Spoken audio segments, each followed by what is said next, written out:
নমস্কার, সবাইকে স্বাগত জানাচ্ছি এখনকার অনুষ্ঠান এবং অনুষ্ঠান তার, যার জন্য মানুষ ওপারে বসে থাকেন এবং জানেন যে সফলতা তার হাত ধরেই আসে, কারণ তার কথাই জ্যোতিষ জগতে বেদবাক্য। সরাসরি আমাদের সাথে হট সিটে রয়েছেন সুভাষ শাস্ত্রী, জ্যোতিষ জগতে বেদবাক্য। অনেক স্বাগত জানাবো সুভাষদাকে আমাদের অনুষ্ঠানে আসার জন্য। আজকে প্রথমেই একটা উপাচার আপনাদের জানাবো, যেটা খুব পুরনো। আমার 96-এ আমি এটা আনন্দবাজার পত্রিকায় লিখেছিলাম। পরপর কিছু বড় বড় রাইটিং বেরিয়েছিল আমার, হাফ পেজ, কোয়ার্টার পেজে। হলুদ সুতোয় মনস্কামনা পূরণ। হলুদ সুতোয় মনস্কামনা পূরণ কী করে করবেন? যারা করেন তারা জানেন, যারা জানেন তারা আরেকবার শুনুন। ঠিক ঠিক করছেন তো? কি করবেন? বাড়িতে প্রথমে সুতো কিনবেন, হলুদ সুতো। একটু অনেক সুতো আমার হাতে লকডাউনে বাঁধা, জানেন, 20 সালের বাঁধা। এখনও রং ফং তো গিয়েও যা আছে ভালোই আছে। তো সুতো কিনতে হবে কিছুটা করে পরিমাণ সুতো, মঙ্গলবার আর বৃহস্পতিবার। যদি আর্থিকের জন্য করেন, বিশেষ মনস্কামনা যদি আর্থিকের জন্য করেন তাহলে বৃহস্পতিবারকে চুজ করবেন। যদি বিয়ের জন্য করেন তাহলে মঙ্গলবারকে চুজ করবেন। যদি যে কোনো ওরিয়েন্টেড বিজনেস মানে অর্থ রোজগার হলে ইউ শুড চুজ থার্সডে। বিয়ের জন্য হলে মঙ্গলবার। প্রথম তো এই উপাচারটা মঙ্গল আর বৃহস্পতি ছাড়া করাই যায় না। তাহলে করতে হবে আপনাকে মঙ্গলবার কিংবা বৃহস্পতিবারে। আপনাকে যেটা করতে হবে সেটা একটা ঠাকুরের সিংহাসনের পায়াতে, কিংবা সিংহাসন নেই, একটা চন্দন কাঠ কিনুন ছোট। সেই চন্দন কাঠে কিছুটা পরিমাণ সুতো জড়িয়ে সকালে উঠে স্নান, কিছু না খাওয়া, মনস্কামনা করা, তার মধ্যে সুতোটা পেঁচিয়ে ঠাকুরের কাছে রেখে দেওয়া। সিংহাসন না থাকলে চন্দন কাঠে করে রেখে দেওয়া পেঁচিয়ে। পরের মঙ্গল হলে মঙ্গল, বৃহস্পতি হলে বৃহস্পতি। কোনো মেয়ে করছেন, কোনো বোন করছে, আমার কোনো দিদি করছে, শারীরিক তো বাধা পড়বে একটা, সেইটা অফ হয়ে যাবে। আমি কি বললাম প্রথমেই? যারা করছেন তারা তো করছেন, যারা করছেন না তারা শুনুন, যারা করছেন আরেকবার শুনুন। ঠিক করছেন তো? না হলে আমার এই অনুষ্ঠান শোনার পরে আবার একবার ফরমেশনটাকে চেঞ্জ করে এই ফর্মুলায় চলে যান, যাতে কুইক হয়, তাড়াতাড়ি হয়। You should continue. প্রথম হচ্ছে একটার বেশি দুটো মনস্কামনা না করা। Only one, you can choose only one. Second হচ্ছে বিয়ের জন্য হলে, প্রেমের জন্য হলে, সম্পর্কের জন্য হলে you must choose Tuesday. Any type of business, any type of আর্থিক প্রতিবন্ধকতা, এনি টাইপ অফ ব্যবসা, রোজগার, অর্থ, ইউ মাস্ট চুজ থার্সডে। দুটো জায়গা ভেঙে দিলাম। Only one pray, only one pray, wish only one. সকালে ওঠা, কিছু না খাওয়া, স্নান করা, চন্দন কাঠের মধ্যে হলুদ সুতো বেঁধে রাখা, বেঁধে ঠাকুরের কাছে রাখা।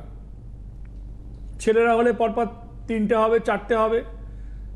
4টের পরের মঙ্গল, কিংবা মঙ্গল করলে মঙ্গলে, বৃহস্পতি করলে 4টের পরের তারিখে গিয়ে খুলে যতটা অল্প পরিমাণ, যতটা আমি যেমন দেখুন একটু পাতলা করে বেঁধেছি, আর একটু মোটা বাঁধলে ভালো হয়, নজর আসে। একটু বিনুনি কিংবা বিনুনি না করে স্ট্রেট করেও বাঁধতে পারেন। যতদিন পর্যন্ত মনস্কামনাটা পূরণ না হয় হাতে থাকবে, কিংবা মনস্কামনাটা পূরণ হয়নি, রংটা উঠে গেছে, তাহলে আর একটা সুতো এনে ওই ফর্মুলাটা শুরু করে দিন।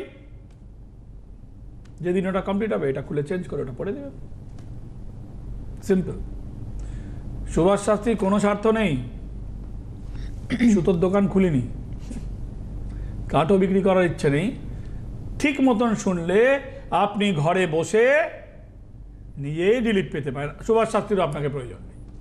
উপাচারের স্রষ্টা সুভাষ শাস্ত্রী আমরা প্রত্যেকেই জানি, এবং ব্যবসায়িক নিরিখে সুভাষ শাস্ত্রী নন সেটাও আমরা জানি, যার জন্য এখান থেকে সুভাষদা বলেন ওখানে প্রচুর মানুষ আজকে উপাচার বলছেন। সুভাষদা, প্রচুর মানুষ করছেন, এবং করছেন শুধু না, বসে থাকছেন আবার শোনার জন্য। মজার কথা হচ্ছে, আমি হাইওয়ে দিয়ে ফিরছিলাম, মানে শিলিগুড়ি থেকে, ওই এই লাস্ট মাসে শিলিগুড়ি থেকে একটা বাই রোডে ট্রেন বন্ধ। আপনারা জানেন নর্থ বেঙ্গলে খুব ভয়ঙ্কর একটা ট্রেন দুর্ঘটনা হয়েছে। ওদিন আমি ট্রেনের মধ্যেই ছিলাম। ও বাবা! ওদিনই ঘটনা ঘটেছে এবং লাইনে গন্ডগোল হয়েছে, এবং আমি মূলত ফ্লাইটে যাই, ওটা আমি থেকেছিলাম। ঘটনা ঘটেছে লেট করে, এবং পরের দিন আমি কি করব, শিলিগুড়ি থেকে ফেরার জন্য আমি বাই রোডে একটা গাড়ি ধরে মালদা এসেছিলাম।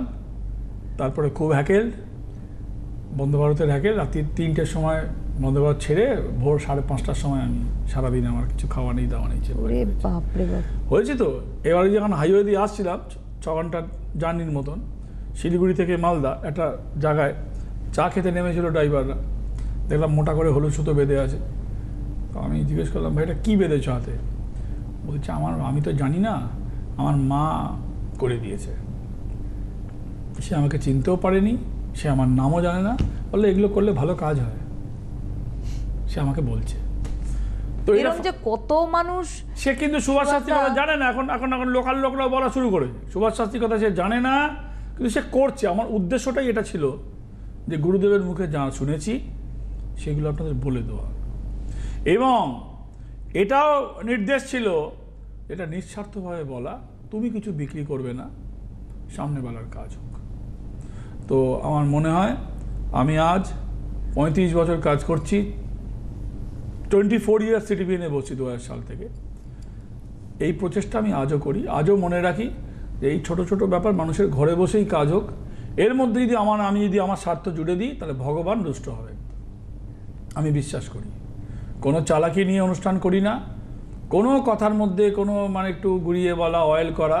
আর এটাও বলতে কোনো দ্বিধা নেই, যদি আপনি মনে করেন আপনার ছক দেখে অনেক কিছু বলবো, অনেকক্ষণ বসে থাকবো, অনেক স্যাটিসফাইড হবেন, হ্যাঁ, আপনি বসে বসে শুনবেন আর আমি বলে মুখ দিয়ে বক বক বক বক করে বলবো, তাহলে আমার কাছে আসা উচিত নয়। সেজে গুজে বহু জ্যোতিষী বসে, তাদের কাছে যাওয়া উচিত, কারণ তারা একটা খদ্দের এলে ভাবে একটা মুরগি ঢুকেছে, ডিম পারবে, বাচ্চা বেরোবে, পয়সা রোজগার হবে, সে অনেকক্ষণ তেল মাখাবে।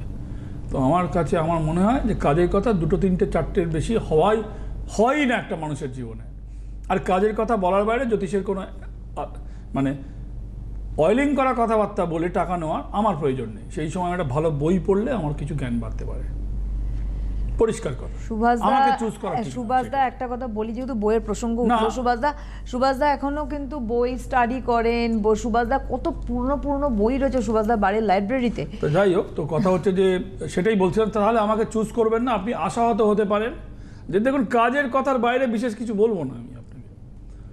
আমাকে ওই একটা কিছু বলতে গেলে আপনার 12তে এই, 7-এ এই, 5-এ এই, 6-এ এই, 7, 5, 9, 6 করবে যারা শিখছে, যারা হাতুড়ে তারা করবে, আমাকে করতে হয় না। আর আমি আপনাকে প্রচুরক্ষণ ধরে প্রচুর কিছু বলবো, খবরদার আমার কাছে আসবেন না, তাহলে আপনি ভুল রং চয়েসের শিকার হবেন। আপনি আমার কাছে পার্টিকুলার সাবজেক্ট নিয়ে ছাড়া আসবেন না। আর আপনি যদি সাবজেক্ট না নিয়েও আসেন, আমি আপনার সাবজেক্টের বাইরে বেরিয়ে কথা বলবো না, ফালতু কথা বলতে আমি নারাজ। আচ্ছা, এটা গেল হলুদ সুতোর উপাচারটা বলে দিলাম। আর আশা করি যদি বুঝতে না পারেন, ইউটিউবে অনুষ্ঠান থেকে যাবে, রেকর্ডেড হচ্ছে, থেকে যাবে, আর একবার চালিয়ে ওই জায়গাটুকু শুনে নিন, আপনার কাজ হবে। তাহলে হলুদ সুতোর উপাচারটা, হলুদ সুতোর উপাচার মনস্কামনা যদি ক্ষয়ে যায়, তা আপনি আর একটা মনস্কামনার জন্য এগেন ইউ ক্যান স্টার্ট হলুদ সুতোর উপাচার আবার করতে পারেন। কিন্তু একটার মধ্যে 2-3টে করলে কোনোটাই কিছু হবে না আপনার। মেদিনীপুরের এক মহিলা, বয়স্ক মহিলা, কই কিছু হলো নি তো, আমাকে বলছে এসে, হ্যাঁ কী হবে, ওই দুধে চান করে গেল, কই চাকরি হলো নি তো। আচ্ছা, তুমি 500 মাদার ডেয়ারি দুধ ঢালো গিয়ে চাকরির যারা দেয় তাদের মাথায় গিয়ে। বলছে কই কিছু হলো নি, আমার কী হবে? বলছে ওই যে তুমি বলেছিলে টিভিতে শুনেছি দুধে চান করে গেলে চাকরি হবে, তাই নাকি? কি চাকরি? বলে স্কুল টিচার। দুধ ঢাললে দুধের মধ্যে চুবে বসে থাকবে, আর চাকরি স্কুল টিচার হবে না। কোর্টে যে জজ আছে তাকে গিয়ে দুধ খাওয়াও গিয়ে তুমি। তার মানে এই তুমিও বেশি করে দুধ খাও, আর কোর্টে যে জজ তাকেও দুধ খাও, তোমার ছেলেকেও দুধ খাও, গায়ে জোর বাড়বে, দুধ খেলে পুষ্টি বাড়বে। চাকরি আর এরা যে দুধ খেয়ে চাকরি হবে না, গণেশের দুধ খেতে শুনেছি, হ্যাঁ, তোমার ছেলেকে আবার দুধ খাও। তা মহিলা, গ্রামের মহিলা, হ্যাঁ, তার এতই বিশ্বাস, অন্যগুলো করে সব না হয়েছে। আসলে জানেন, দোষ নেই মহিলা, আমি হাসলাম বটে, ওইভাবে প্রেজেন্ট করেছে। আমাদের তো লাইভে ফোনে সুভাষদা না বলেন যে শোনো, একটা গ্রামের মহিলা সে আমাকে 14-15 বছর দেখছে, তার একটা অন্ধবিশ্বাস। সুভাষ শাস্ত্রী বলেছে অন্যগুলো করেছে, হয়েছে। ছেলের চাকরির দিনে গরিব মানুষ, সে দুধ এনে দিয়েছে খাটাল থেকে, গ্রামের দিক তো খাটাল আছে, এনে দিয়েছে, বলে বড় যাকে করে দুধ দিয়েছে, দুধ দিয়ে চান করে যা হবে, সরকারি চাকরি স্কুল টিচারে হয়নি। আচ্ছা বলুন তো কি করবো, হয়নি তো দুধে চুবে থাকলেও মনে হবে না। তো ওর ধারণা যেন হবে, কিন্তু জায়গা থাকে জানেন, এই সরকারি চাকরি কি দুধ কেন? কিছুতেই হবে না, কিছুতেই হবে না। ওই কোর্টের, ভগবানের হাতে আর কোর্টের হাতে। এখানে সুভাষ শাস্ত্রীর কোনো ভূমিকাই নেই। আচ্ছা, যার আরেকটা উপাচার আপনাদের বলবো, যাদের নজর বেশি লাগে, জানেন, নজর লাগে ছোট বাচ্চা তো ঘরের বউ পর্যন্ত। আমার বড়দেরও? কথা শোনো সবটা। ঘরের বউ ঘরের বউ কি বাচ্চা হবে? ঘরের বউ কে হবে? প্রাপ্তবয়স্কা মেয়ে হবে তো ঘরের বউ। ছোট বাচ্চা মানে আপনার 6 মাসের বাচ্চা টু 46 বছরের ঘরের বউয়েরও নজর লাগতে পারে। তা বাচ্চার নজর আর বউয়ের নজর এক হবে না। বাচ্চার নজর হচ্ছে কি, কি সুন্দর বাচ্চা হয়েছে, অনেকে একটু গাল টিপে দেয়, মানে নজর মানে কি ভালোবাসছে, মানে ভালোবাসাটাতে, ঠিক আছে। তো এইটা বাচ্চা যদি রাসটা যদি হালকা হয়, তাহলে কিন্তু বিভিন্ন লোকের এই গায়ে ফায়ে হাত দেওয়াটা কিন্তু মানে ভালো তার জন্যে নয়, তার জন্যে ভালো নয়। মানে এখানে আমাদের দেশে নিয়ম হচ্ছে আদর করার কি, একটু গালটা টিপে দেওয়া। আদর করার পদ্ধতি কি, সোনামনা বলে একটু গালটা একটু টিপে দিই না, শঙ্কুমুঙ্কু বলে টিপে দিলে একটু মানে আদর করা হলো। কিন্তু বিদেশে হলে না, এই গাল টিপলে আর বাচ্চাই নিয়ে নেবে, তোকেও তুই আর তোর বাচ্চা পাবি না, ভাগ এখান থেকে বেরো। মানে ইউরোপে হলে তো গেল, বাদ দিন। কিন্তু এখানে এই বাচ্চার রাস যদি হালকা হয়, আর সবাই সোনামনা কি সুন্দর দেখতে, একটা সুন্দর বাচ্চাকে সবারই ভালো লাগে। লোকের ছবিতেই ভালো লাগছে, আর চোখের সামনে দেখলে ভালো লাগবে না, সেটু হাত দেবে না গালে টালে, অন্যায় কিছু নয়। কিন্তু তার জন্যে ওই যার শনির দশা চলছে, এবার এবার এবার মানে সে তো তাহলে তোমার কি দশা চলছে এসব তো আমার বাচ্চা দেখবে, এরকম হয় না। তো বাচ্চাকে প্রোটেক্ট রাখতে হবে। তো হাউ টু প্রোটেক্ট, আমার বল এই এতগুলো শব্দ খরচ করলাম এটাই বলার জন্যে, বাচ্চার মাকে সতর্ক থাকতে হবে বাচ্চাকে প্রোটেক্ট রাখার জন্য। আর ওই যে বললাম 46 বছর বউয়েরও নজর লাগছে। আচ্ছা, তার কি নজর লাগছে বলুন তো? শাশুড়ি, ননদ এমন করছে তাকে সাপ সাপন্ত বাপন্ত, স্বামীর সাথে তার সম্পর্কটাই হয়তো বিগড়ে যাবে। পুরো সম্পর্কটা তো ফ্রিজে ঢুকে গেছে, যা দুজনে ভাই বোন হয়ে গেছে। মানে মানে এত ভালো স্বামী স্ত্রী ছিল, হ্যাঁ, খুব ভালো বন্ধুর মতন, পুরো রিলেশনটা তো কোল্ড স্টোরে ঢুকে গেছে। বুঝুন ঠান্ডা ঘরে গেলে কি হয়, ফ্রোজেন হয়ে গেছে। তো এর বেশি, এর ওপরে গিয়ে তো শব্দ খরচ করতে পারবো না টিভিতে আমি। মানে এর বাইরে, মানে এর পরের স্টেপের শব্দটা আমার কাছে আমার নেই। হ্যাঁ, তো মানে শালীনতা বোধ যতটা রাখা যায়, বেঁধে রাখা যায় সেখানে, সেই সম্পর্ক থেকে কি করে আপনি রিলিফ। বাচ্চার জন্য যদি বড়দের হয়, বড়দের টু বাচ্চার, এটা you can do any one. ছোট আয়না, প্লাস্টিকের আয়না কিনতে পাওয়া যায়, সাইডটা বাঁধানো, পেছন দিকটা প্লাস্টিক লাগানো, ছোট আয়না, কম দামে, 10 টাকা 20 টাকা, যাই হোক হোয়াট এভার। তার মধ্যে মোটা করে কাজলের টিপ, সে ওই পেন্সিল স্টিক কাজল হলেও হবে। কাজল এখন পাতে কজন, ওসব উঠে গেছে পাট। এখন নানা রকমের পেন্সিল বেরিয়েছে কাজল, চোখে মুখে মেয়েরা আঁকছে, তো চোখে ঠোঁটে সব নানা রকম সব আঁকছে, সব দামি দামি পেন্সিল আছে। গোল করে মোটা করে আয়নার, ছোট আয়না ধরুন এরকম সাইজের একটা আয়না, তাতে প্রায় 80% এরকম গোলটা মোটাটা হবে, মানে কালো রিং মানে সলিড কালোটা রিংটা হবে। ওই বাচ্চা হলে তার সাথে রেখে দেবেন, বড়রা হলেও তার ব্যাগে রাখবেন। আগে তো মেয়েরা ব্যাগে একটা আয়না রাখতো, টুক করে মেয়েদের মুখটা দেখে নিত, এখন মোবাইলে দেখে নিচ্ছে, ফুট করে মোবাইলটা অন করে দেখে নিচ্ছে ছবিটা ঠিক আসছে তো। তো মোবাইলের মধ্যে তো আর বলতে পারবো না যে মোটা করে একটা কাজল দিয়ে 80%, তাহলে আমাকে বলে দূর হও, ফালতু বুদ্ধি দিচ্ছেন দামি ফোনে, মানে বুঝতেই পারছেন তার তো মুখই দেখা যাবে না। হ্যাঁ, সেক্ষেত্রে একটা ছোটো আয়না রাখতে হবে। এখন আয়নায় কেউ মুখ দেখে না, মোবাইলেই মুখ দেখে মূলত। আয়নাটার সাথে কাজলটা রাখতে হবে, তাহলে আপনার আয়না হচ্ছে তৃতীয় ব্যক্তির অবস্থানটাকে রিফ্লেক্ট করায়। আয়না বলে না, আয়নায় মুখ দেখেছে, মানে যা আয়নায় গিয়ে মুখ দেখ, আগে নিজের মুখ দেখে আয়, প্রেম করবি পরে। সে একটা মেয়ে বলেছিল, কাকে যেন, বলবেন না, সব সময় অফিসে গেলে এই ছেলেটা লেগে থাকে পেছনে, কেন কি হয়েছে, নানা রকমভাবে, আমার বস তো কিছু বলতে পারি না, কেন কি হয়েছে, আরে সে তোমার ভালোবাসছে, বলে আয়নায় মুখ দেখেছে গিয়ে, স্মার্ট আছে, মানে আগে নিজের মুখ দেখে আয়নায় গিয়ে তারপরে আসবি প্রেম করতে, স্মার্ট উত্তর দিয়েছে। তো যাই হোক, তো আয়না হচ্ছে তৃতীয় ব্যক্তির অবস্থান, নজর রিফ্লেক্ট করছে। যার জন্যে বলি শোবার ঘরে বেডকে, স্বামী স্ত্রী শোবার ঘরে বেড যাতে আয়না কভার না করে, আয়নায় কার্টেন লাগাবেন। বস করবেন, কথায় কথায় বেরিয়ে বলে বস আমাকে, বস তো বস করেই, বস মানে এমন বস করবে, কুনজরের বস বেশি হচ্ছে। আপনি যাকে চাইছেন তাকে হয়তো পাচ্ছেন না, থার্ড গ্রেডের লোক, যেটা হয়তো মানে কি আর বলবো, আর কিছু বলার শব্দ নেই, সে আপনাকে কন্টিনিউ কিছু করছে আপনার হয়ে। আচ্ছা, কখন আপনাকে কেউ বস করতে পারে এটা ভেবে দেখেছেন? How is it possible? ঠিক কর এটা।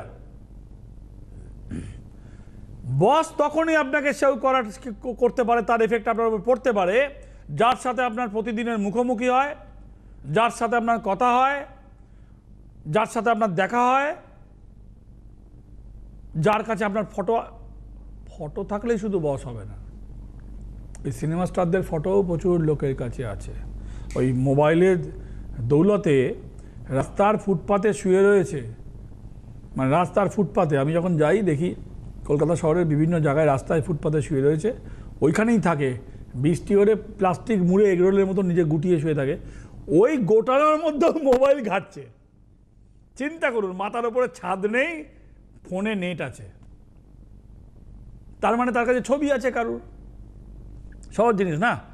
মাথায় ছাদ নেই, বলে रहने को घर नहीं, হ্যাঁ, सोने का बिस्तर नहीं, ফুটপাথ হ্যাঁ, বৃষ্টি হলে প্লাস্টিক দিয়ে গুটিয়ে শুয়ে থাকছে, ওই গোটানোর মধ্যে দেখতে পাচ্ছি লাইট জ্বলছে এরকম করে, তার মানে ঘষছে, মানে গুটিয়ে নিয়ে জল হচ্ছে তো শুয়ে আছে, ঘষছে, মানে মার ঘষ দেখ, ওর মধ্যে কি দেখবি?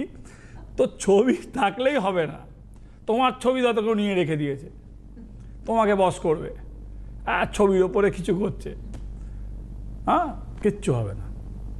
বস হতে পারে আপনার সাথে দেখা হয়, আপনাকে কিছু খাবার দাবার এনে দেয়, তাহলে তো মহাবিপদ। খাইয়ে দিলে মহাবিপদ। দেখুন ভাই, মদ খেলে কিন্তু মদের ক্রিয়া আছে, বিষ খেলে কিন্তু বিষক্রিয়া আছে, এর বস করতে হবে না, যা দেবে তার ক্রিয়া শুরু হয়ে যাবে। গায়ে ছোঁয়ানো, খাওয়ানো, এর থেকে ডাইরেক্ট ক্রিয়া কিন্তু আর কিছু হয় না, পরিষ্কার কথা। এবার বলবেন যে আমি তো খাইও না, আমার সাথে দেখে মানে তো ভাইব্রেশন যাচ্ছে না। ধরুন আপনি কারোর ফেস টু ফেস হলেন, আমি যদি গায়ে সুগন্ধ থাকে তাহলে সুগন্ধ আপনার নাকে যাবে, আর আমার গায়ে যদি ঘামের পচা গন্ধ বেরোয় সেই পচা গন্ধ আপনাকে গায়ে নাকে যাবে। তার মানে আমার শরীরের যে ভাইবটা সেটা কিছুটা আপনার শরীরে গেল, মানে অল্প হলেও গেল, সরে গেলেন আপনি, হোয়াট এভার গেল। আর খাওয়ানো ডাইরেক্ট, ধরা ডাইরেক্ট। এবার বললেন আমি কিছু খাওয়াই না, তাহলে আমাকে কিছু কী করে করছে? কিছু এনে দিয়েছে, আপনি তো ধরেছেন, জানেন তো ফিঙ্গারপ্রিন্ট দিয়ে আসামি খুঁজে পাওয়া যায়। হ্যাঁ, বলে মার্ডারার কি করেছে? বলে জল খেয়েছিল, বলে জলের আঙুলে আস্তে করে রুমাল দিয়ে গ্লাসটা তুলে নিয়ে গিয়ে হাতের ছাপটা তুলে তার মুখটা এবার আঁক। হ্যাঁ, সেই রকম হয়তো দেখা যাবে যে অফিসের কোনো বেয়ারা আপনাকে তাক করছে। এই তাক করছে কথাটা খুব চিপ কথা, কিন্তু খুবই প্র্যাকটিক্যাল কথা। আমি জানি না আপনি কিভাবে নেবেন। তো এখান থেকেও নিজেকে প্রোটেক্ট করতে হবে। এবার আপনি কাউকে ভালোবাসেন, সে আপনার থেকে অযোগ্য হোক, কুযোগ্য হোক, সুযোগ্য হোক, পরের কথা, তো তাহলে ওটা আর বসের মধ্যে পড়ছে না। কিন্তু বাবা মায়ের চোখে আমার মেয়ে কিংবা আমার ছেলে, আমার ছেলে হলে আমার ওই মেয়েটার সাথে, মেয়েটা কোনোভাবেই যোগ্য নয়, কিন্তু বাবা মাকে এখন অসম্মান করে ওর সাথে মিশছে, ওর কথায় উঠতে বসছে, তো মানেই ও কিছু করেছে, এখন করার মধ্যে শুধু কারোর ছবি দিয়ে কিছু করা যাবে না। তাহলে বললাম না, ভিখারিরা মানে চিন্তা, মানে আমাদের দেশের যা অবস্থা না, 140 কোটি তো লোক অফিসিয়ালি মনে হচ্ছে, তাই তো বারবার শুনছিলাম 140, আনঅফিসিয়ালি তো আরও আছে 4-5 কোটি, বেশিও হতে পারে, আমি জানি না, মানে বলছি কোথা থেকে টুকটাককে ঢুকে পড়ছে এদিক ওদিক থেকে, জানি না, ওদিকে পাকিস্তানের দিকে বাংলাদেশ, ওদিকে ওই জানি না কোথা থেকে ঢুকছে। তো রাস্তায় যদি 5 জন শুয়ে থাকে, মানে বড় পরিবার টু রাস্তা, মানে দুজনের সিমিলারিটি কি বলুন তো? দুজনের সিমিলারিটি 5 জনের কাছেই মোবাইল আছে, আর 5 জনের কাছেই নেট চলছে, 5 জন 5 রকম জিনিস দেখছে। এই দুটো জিনিস কিন্তু দু জায়গায় সমান একদম। জ্যোতিষের কোনো ধার ফার কিচ্ছু ধারতে হবে না। আপনি যদি অসভ্য জিনিস দেখেন তাহলে আপনি নুকিয়ে নুকিয়ে দেখছেন, আপনি যদি কিছু শুনছেন কাউকে শোনাবেন না, কানের মধ্যে গুঁজে শুনে বেড়াচ্ছেন, সামনে বেলা শুনতে পাচ্ছে না, হাঁ করে দেখছে। তো যা ইচ্ছা করে যান, মোবাইলের কোনো মাইবাব নেই, মানে আপনাকে বেরোতেও হবে না, ঘরের মধ্যে বসে বসে আপনি যা ইচ্ছা করতে পারেন। কিন্তু আপনাকে বাঁচতে হবে। যদি মনে হয় যে কেউ কিছু আমাকে করছে, সেইখান থেকে নিজেকে প্রোটেক্ট করতে হবে, সেইখান থেকে প্রোটেক্ট করতে হবে। হাউ টু প্রোটেক্ট, তার করা সম্ভব নয়, তার বাবা মাকে করতে হবে, বাবা মাকে হুঁশিয়ার হতে হবে। যে বাবা মা নিজের বাচ্চাকে দেখে বুঝতে পারছে না, রিডিং দিতে পারছে না, বাবার থেকেও মায়ের ভূমিকা এখানে বেশি, সেই মা 100-র মধ্যে 95 নম্বরও পাবে না আমার খাতায়, তাকে আমি 15 নম্বর দেবো, 15 নম্বর 100। হ্যাঁ, বাচ্চা যখন পেটে ছিল মায়ের, তখন তো মা বুঝতে পারতো কি অসুবিধা হচ্ছে। বাচ্চা যখন জন্ম দিয়েছি বলে, মানে ওকালতি ভাষায় একটা কথা আছে, বাচ্চা না কাঁদলে মায়েও দুধ দেয় না। বাচ্চা প্যা প্যা করে কাঁদতো, মা বুঝতে পারতো যে দুধ দিলে থামবে না, না ধাপা দিলে থামবে না, তাকে একটুখানি নাড়ালে থামবে, মা বুঝতে পারতো। সেই বাচ্চা বড় হয়েছে, সে কি করছে কার সাথে মা বুঝতে পারছে না।